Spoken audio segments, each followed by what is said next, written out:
Hello दोस्तों, मैं नीतू आपका स्वागत करती हूँ आपके अपने channel UGC net self study में। और ये जो आज जो देखने वाले हैं ये आपका छठा प्रैक्टिस सेट होगा। ठीक है, तो अभी तक आपने नहीं देखा है तो देख लें जाकर। तो ये जो प्रैक्टिस सेट है काफ़ी महत्वपूर्ण है आपके आगामी एग्ज़ाम के लिए, चाहे वो आप यूजीसी नेट का एग्ज़ाम देने वाले हैं या फिर बीपीएससी में 6 to 8, 9, 10 या फिर 11, 12 या फिर EMRS। जितने भी एग्ज़ाम अभी होने वाले हैं ये सभी के लिए महत्वपूर्ण है। तो पूरी वीडियो देखें बिना स्किप किए हुए। और अगर आप चैनल पर नए हैं तो ज़रूर से चैनल को सब्सक्राइब कर दें, बेल आइकन प्रेस कर दें ताकि मेरा नोटिफिकेशन आप तक पहुंच जाए और आप इसे देख सकें। तो चलिए देखते हैं आज का पहला प्रश्न। तो मैंने 50 प्रश्न कल कराया था, उसके आगे सीरीज को जारी रखते हुए देखते हैं।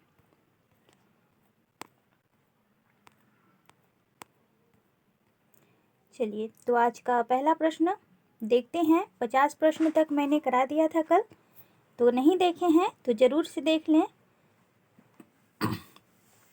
आज का पहला प्रश्न है 51। काम मंगल से मंडित श्रेय सर्ग इच्छा का है परिणाम।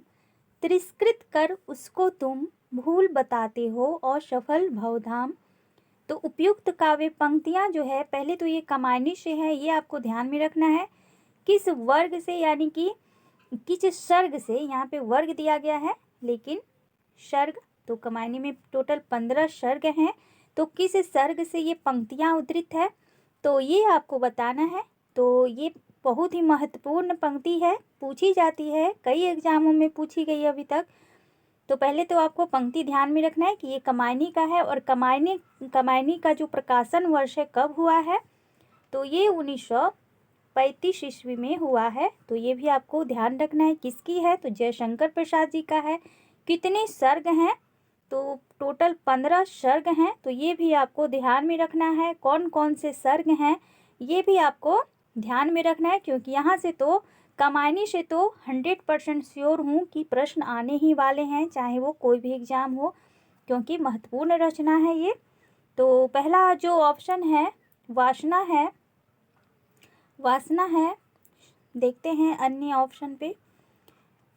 बी ऑप्शन है काम, तीसरा ऑप्शन है श्रद्धा और 4 ऑप्शन है आपका लज्जा।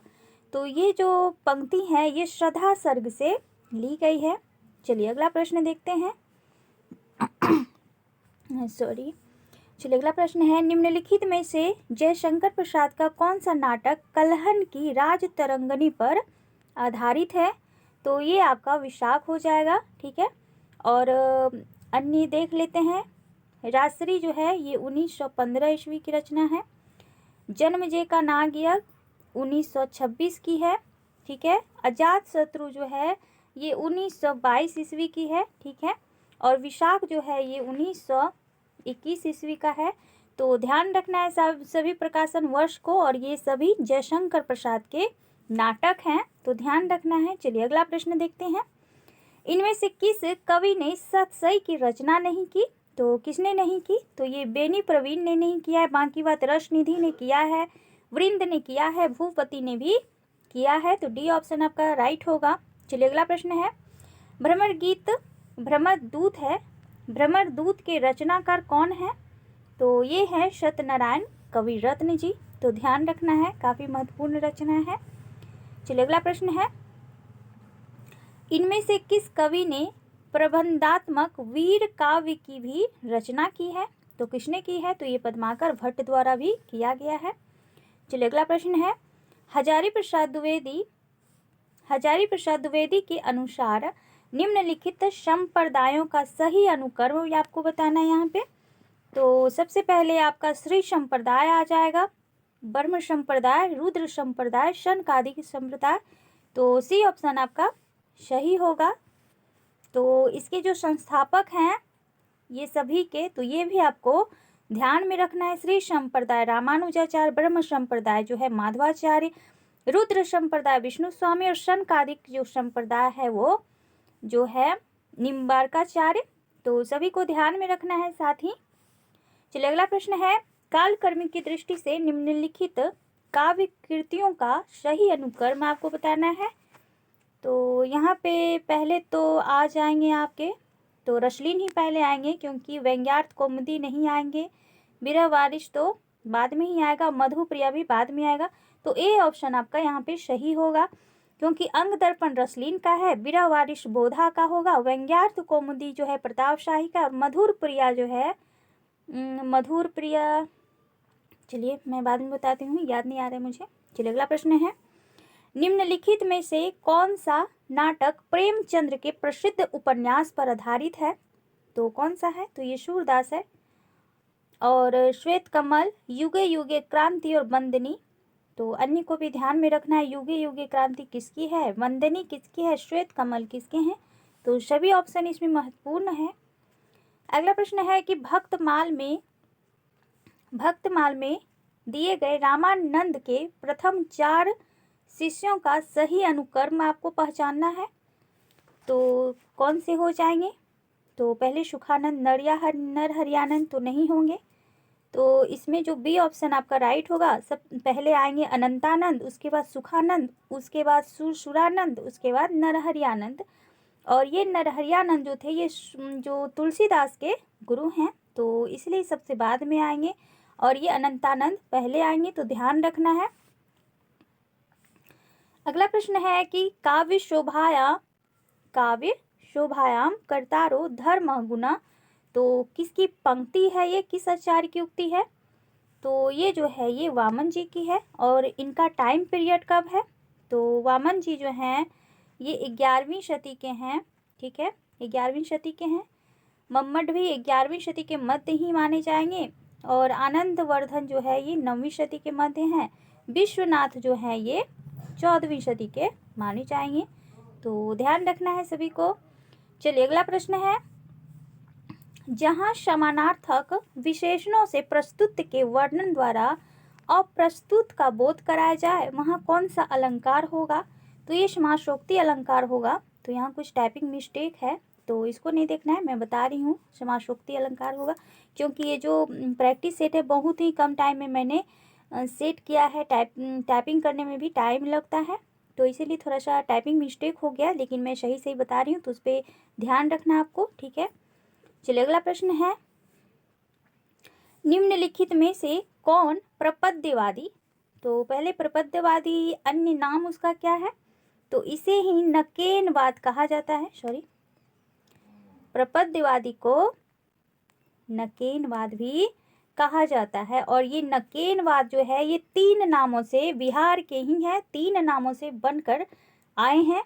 तो इसमें है नलिन बिलोचन शर्मा जी, केशरी कुमार और नरेश, ठीक है। तो ये 3 नाम इन्हीं से जुड़े हुए हैं। गिरजा कुमार माथुर आपके नहीं होंगे, और डी ऑप्शन आपका इस तरह सही होगा। चलिए अगला प्रश्न है, कविता तो कवि की आत्मा का आलोक है, उसके हृदय का रस है, जो बाहर की वस्तु का अवलंब लेकर फूट पड़ती है। यह कथन किसका है? काफी महत्वपूर्ण ये कोटेशन है, तो ये है रामधारी सिंह दिनकर जी का। अगला प्रश्न है, समझदारी आने पर यौवन चला जाता है, जब तक माला गूंथी जाती है फूल कुम्हला जाते हैं। जयशंकर प्रसाद कृत चंद्रगुप्त नाटक का उक्त संवाद जो है किस पात्र द्वारा बोला गया है? तो पहले तो आपको ध्यान में रखना है कि ये चंद्रगुप्त से ली गई है पंक्ति, और किसके द्वारा यानी कि किसने बोला है? तो ये चाणक्य के द्वारा बोला गया है, और ये काफी महत्वपूर्ण पंक्ति है क्योंकि पूछी जाती है एग्जामों में, तो ध्यान रखना है। अगला प्रश्न है कि मैं साहित्य को मनुष्य की दृष्टि से देखने का पक्षपाती हूँ, यह किस आचार्य की उक्ति है? तो ये जो है ये महावीर प्रसाद द्विवेदी द्वारा कही गई है, क्योंकि उनका दृष्टिकोण जो था वो मानवतावादी था, इसीलिए उन्होंने कहा है कि मैं साहित्य को मनुष्य की दृष्टि से देखने का पक्षपाती हूँ। अगला प्रश्न है कि निम्नलिखित में से किस आचार्य ने अलंकार को काव्य का आत्मा मानकर रस का जो महत्व था वो गौण कर दिया था? तो ये भामा जी थे, ठीक है। चलिए अगला प्रश्न है, इनमें से कौन सा ग्रंथ आचार्य भामा का है? तो कौन सा है? तो काव्य अलंकार होगा। काव्य दर्श जो है ये दंडी का है, ठीक है, दंडी का है और इनका टाइम पीरियड 6वीं शताब्दी है। ध्वन्यालोक जो है आनंदवर्धन का है। साहित्य दर्पण जो है विश्वनाथ का है। चलिए अगला प्रश्न देखते हैं। स्वाधीनता प्राप्ति के अवसर निम्नलिखित यानी कि स्वाधीनता प्राप्ति के अवसर पर निम्नलिखित कविता किस कवि की है? मुक्त गगन है, मुक्त पवन है, मुक्त सांस गर्वीली, शान लांग सात लंबी नदी सदियों को हुई श्रृंखला ढीली, उपनिवेश का दाग टूटी नहीं की लगा अभी तक, बोल तिरंगे तुझे उड़ाऊं या कि जगाऊं आग। ये उपयुक्त पंक्ति पूछी गई है, किसकी है? तो ये जो है ये माखनलाल चतुर्वेदी जी की पंक्ति है। अगला प्रश्न है, जब वक्रोक्ति वक्ता की कंठ ध्वनि पर आश्रित होती है तो उसे क्या कहा जाता है? तो उसे काकु वक्रोक्ति कहा जाता है, ध्यान रखना है। चलिए अगला है, अज्ञे ने शेखर के संदर्भ में अपने किस निबंध में स्वीकार किया है कि ज्यों किस्त्रोफ के अनवरत आत्मशोध और आत्म साक्षात्कार का जो चित्र रोला ने प्रस्तुत किया उसमें कुछ अवश्य प्रेरणा मिली। तो ये किसमें कहा है इन्होंने? तो ये कहा है आत्मनेपद, ठीक है, इसी में कहा है इन्होंने, ये संदर्भ किया है। तो ये जो आत्मनेपद है ये 1960 की रचना है, ध्यान रखना, काफ़ी इम्पोर्टेंट है। त्रिशंकु जो है ये है 1945 की, और ये जो है, चलिए अच्छे से बताती हूँ।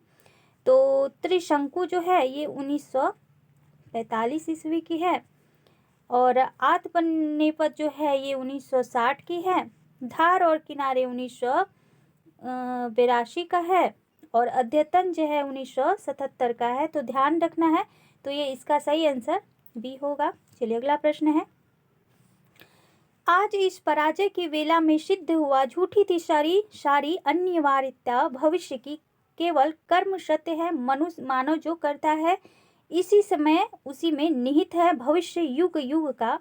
तो ये अंधा युग से पहले ली गई है पंक्ति है, और अंधा युग किसका है? तो धर्मवीर भारती का गीति नाट्य है, और नाटक का उक्त संवाद यानी कि अंधा युग का जो ये संवाद है किसके द्वारा उद्धृत है? तो सॉरी, ये पूछा जा रहा है कि यह जो संवाद है उक्त संवाद किस अंक से लिया गया है? तो ये कौरव नगरी से लिया गया है, ठीक है। तो इनके जितने भी अंक हैं ये सभी महत्वपूर्ण हैं, तो आपको कर्म से याद करना है। कौरव नगरी है, पशु का उदय है, गंधारी का शाप है, प्रभु की मृत्यु है। तो टोटल इसमें 5 हैं, तो सभी को ध्यान में रखना है। चलिए अगला प्रश्न है कि जनेंद्र कुमार द्वारा रचित कहानी संग्रह नहीं है, तो कौन सा नहीं है? तो पहला ही ऑप्शन यहाँ पे आपका राइट होगा, क्योंकि इंसान का खंडहर जो है ये मोहन राकेश द्वारा लिखी गई है, ठीक है, मोहन राकेश द्वारा। और बाकी जो है, और इसकी डेट को देख लेते हैं, ये 1950 की रचना है। और नीलम देश की राजकन्या, पाजेब और वातायन, ये तीनों जो हैं जनेंद्र कुमार की कहानी संग्रह है, तो ध्यान में रखना है। चलिए अगला प्रश्न है, वैदिक सूत्रों के गरिमा में उद्यम से लेकर लोकगीतों के महासागर तक जिस अविच्छिन्न प्रवाह की उपलब्धि होती है उस भारतीय भावधारा का मैं स्नातक हूँ। उपयुक्त विचार विद्यानिवास मिश्र ने अपने किस निबंध संग्रह की भूमिका में लिखा है?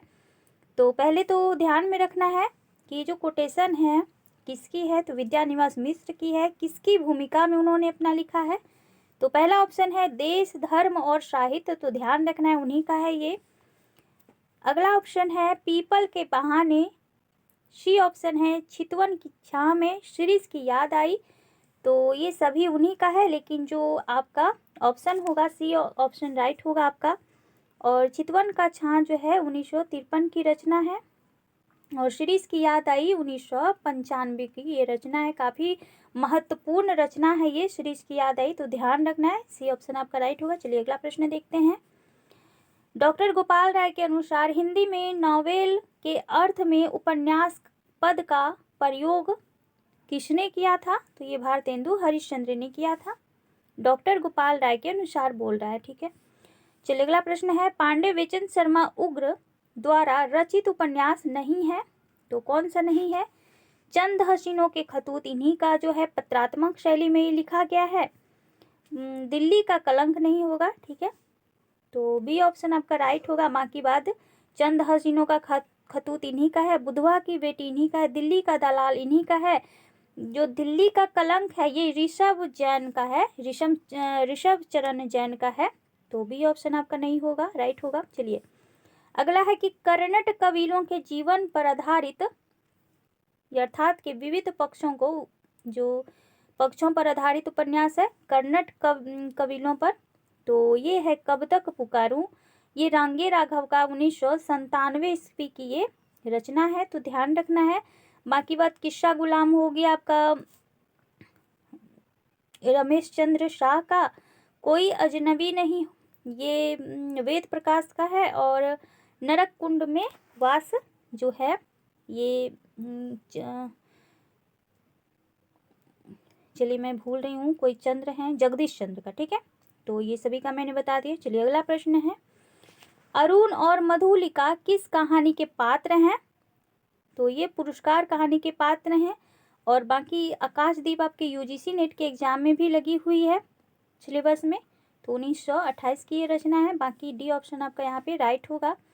चलिए अगला प्रश्न है, भीष्म शाहनी द्वारा रचित कहानी संग्रह नहीं है, तो कौन सा नहीं है? तो भाग्य रेखा है, 1953 की है, बागचू 1978 का है, निशाचर काट का सपना आपका नहीं होगा, तो सी ऑप्शन आपका राइट होगा। बाकी पर निशाचर 1990 का है, तो सी नहीं है, क्योंकि ये जो है ये मुक्ति बोध द्वारा रचित है, ठीक है, मुक्ति बोध द्वारा है।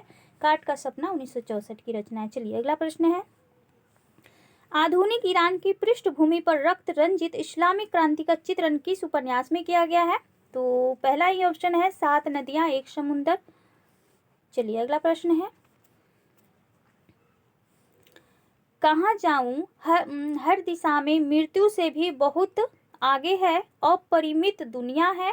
कविता की ये पंक्ति कुंवर नारायण की किस रचना से है? तो ये पहले तो ये कुंवर नारायण के किस रचना से है? तो ये आत्मजयी से है, ठीक है। चलिए अगला देखते हैं।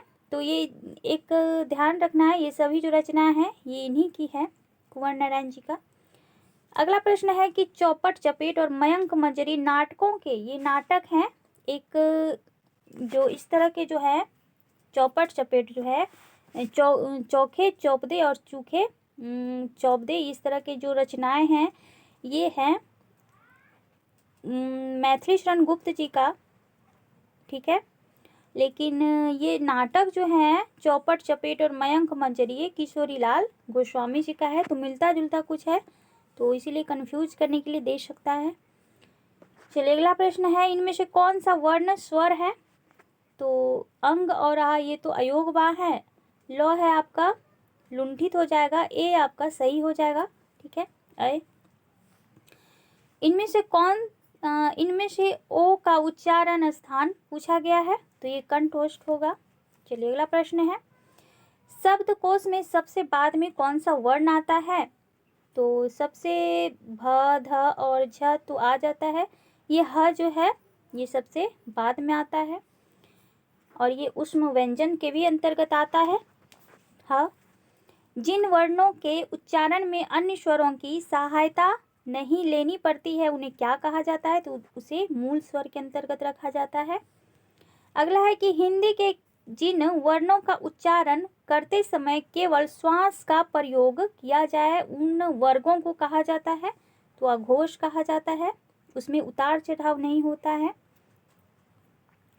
चलिए अगला है, विराम चिन्ह का अर्थ है, तो विराम चिन्ह का जो अर्थ है ठहरना या रुकना।